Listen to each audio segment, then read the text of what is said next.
আবারও চলে আসলাম নতুন একটি পর্ব নিয়ে। আমরা পশ্চিমবঙ্গের বিভিন্ন স্কুলের টেস্টের প্রশ্ন সংগ্রহ করছি। আমরা হাতে পেয়েছি মুর্শিদাবাদ জেলার একটি গুরুত্বপূর্ণ জনপ্রিয় স্কুলের প্রশ্ন, আমতলা হাই স্কুল। সেই স্কুলের টেস্টে কি কি ধরনের প্রশ্ন এসেছিল তার প্রথম পর্ব, অর্থাৎ আমরা এমসিকিউ নিয়ে আলোচনা করেছিলাম। আজকে দ্বিতীয় পর্ব আলোচনা করব এসিকিউ নিয়ে।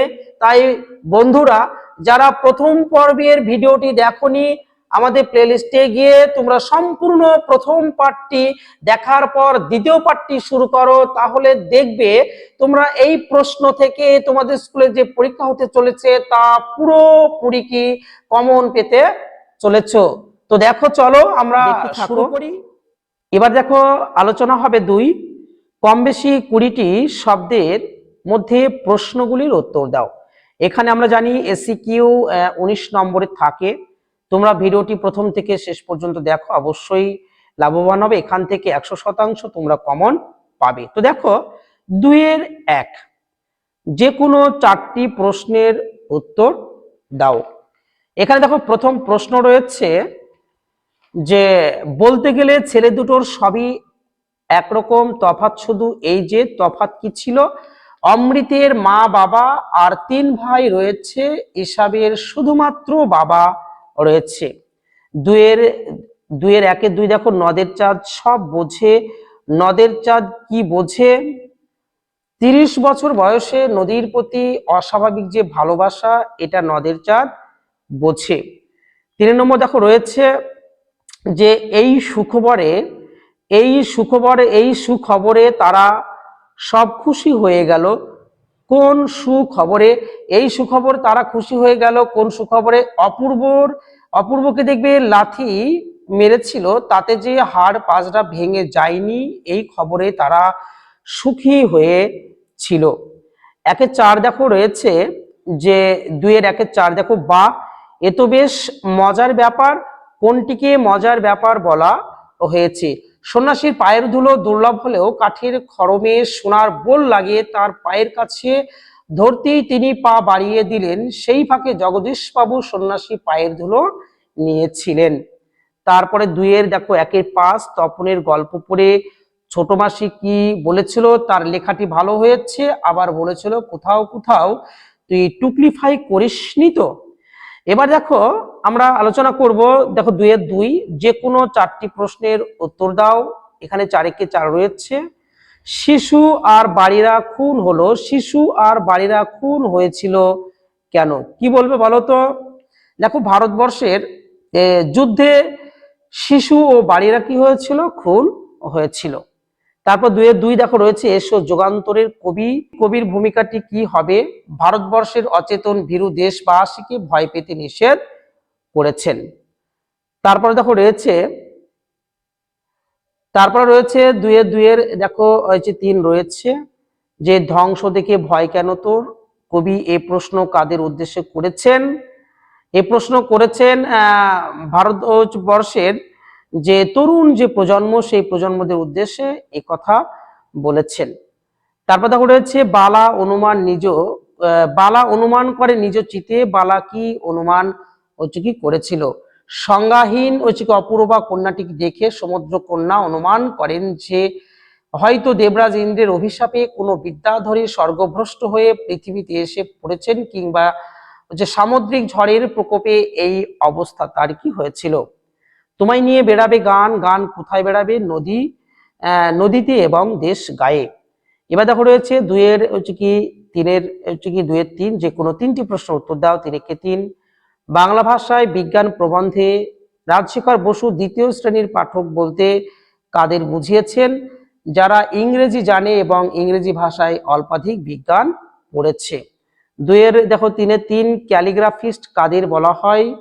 ক্যালিগ্রাফিস্ট যারা ওস্তাদ কলমবাজ তাদের বলা হয় কি? ক্যালিগ্রাফিস্ট, বা এটাকে বলা হবে কি? লিপি কুশলী। 2-3-4 দেখো, লাঠি তোমার দিন ফুরাইয়াছে, কথাটি কে বলেছিল? বঙ্কিমচন্দ্র চট্টোপাধ্যায়। এবার দেখো, আমরা আসি ব্যাকরণের যে অংশে রয়েছে। এখানে 8-8 থাকে, 8 নম্বরে করতে হয়।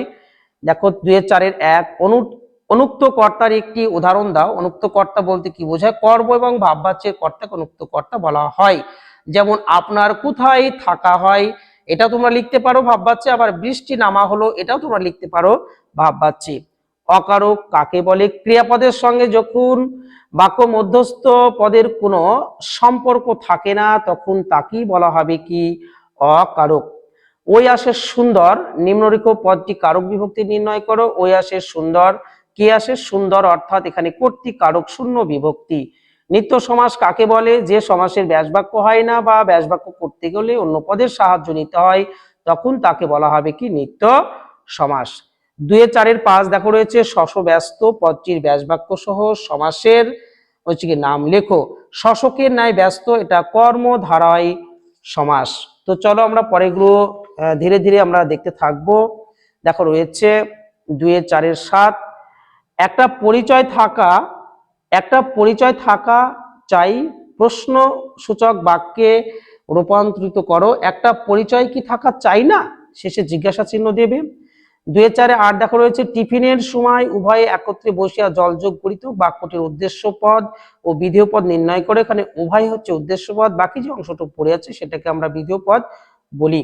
তারপর দেখো রয়েছে 2-4-9 কর্মকর্তৃবাচ্যের একটি উদাহরণ দাও। কর্মকর্তৃবাচ্য কাকে বলে? যে বাচ্চে কর্তা থাকে না, কর্মটায় কর্তা হিসাবে কাজ করে থাকে, তখন তাকে বলা হয় কর্মকর্তৃবাচ্য। উদাহরণ হবে ঢাক বাজে, ঢোল বাজে, নৌকা চলে, ট্রেন চলে, এইগুলো সবই এক একটি কর্তৃবাচ্যের উদাহরণ। তারপর দেখো রয়েছে আজকে লাস্ট কোশ্চেন 2-4-10 স্কুলে 4টি ছেলেকে ধরেছিলেন, ভাববাচ্যে পরিণত করো। স্কুলে 4টি ছেলেকে ধরা হলো। এবার দেখো বড় কোশ্চেন গুলো তোমরা একটু সকলে দেখে নাও।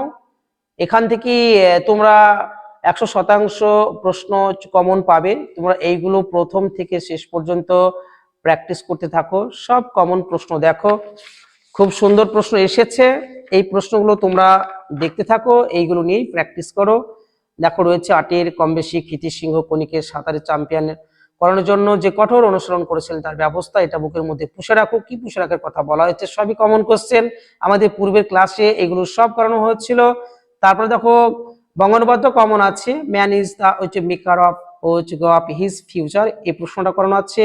তারপর 10-এর দেখো সবচেয়ে গুরুত্বপূর্ণ যেটা, বৃক্ষরোপণের উপযোগিতা বিষয়ে কাল্পনিক সংলাপ, তোমার এলাকায় একটি পাঠাগার উদ্বোধন, আগেকার ভিডিওতে দেখো, এগুলো সব কমন কোশ্চেন। তারপরে দেখো রয়েছে আমাদের প্রবন্ধ রচনা 10 নম্বর থাকে। দেখো এখানেও কমন, আমি বলেছিলাম, জোর দিয়ে বলেছিলাম বিজ্ঞান মনস্কতা কুসংস্কার আসবেই, এসেছে।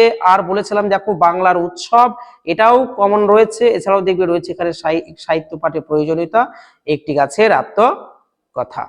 দেখো আমরা তো আলোচনা করলাম দ্বিতীয় পর্ব এসিকিউ নিয়ে। ভিডিওটি তোমাদের কেমন লাগলো অবশ্যই কমেন্ট বক্সে জানাও। আর এই ধরনের ভিডিও পেতে আমাদের চ্যানেলটিকে সাবস্ক্রাইব করে সাথে থাকো এবং তোমার বন্ধু বান্ধবীদের মধ্যে এটা ছড়িয়ে দাও। ভিডিওটি দেখবার জন্য সকলকে ধন্যবাদ।